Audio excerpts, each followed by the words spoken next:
Food is one of the most important psychological components of being in space that I can imagine. You know, if you talk about crews that are unhappy with their experience, it probably had something to do with food.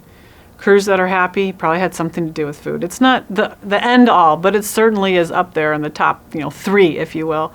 And it's not necessarily even about the variety. It's just about little things, coffee. Coffee turns out to be one of the biggest issues. Getting the right kind of coffee up there for the right crew, and then people not hogging the coffee and people sharing the coffee, because people who are caffeine fiends, of course, only have recourse to coffee in space because carbonation and soda does not work, and so everybody's drinking coffee. But it goes back into this food issue.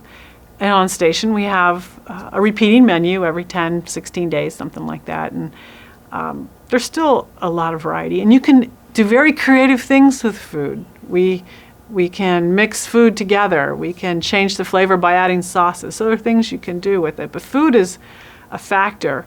And even more importantly, when we start having these missions that are 6 months, a year away as we go to an asteroid or wherever we're going to go, a distant body in Mars, can you take all of the food you need with you, or do you need to somehow produce it as you go?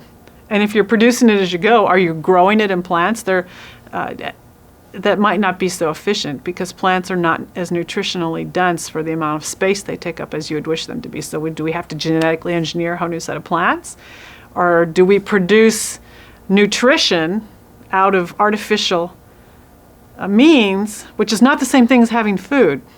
Food and nutrition are related but separate. You can have a nutritional meal that's completely boring and bland and you don't consider it food. It becomes more of a necessity.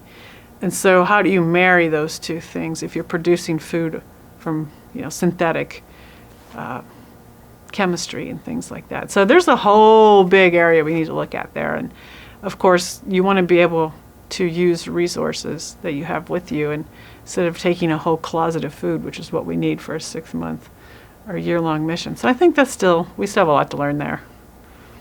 But food's important. We should not underestimate that.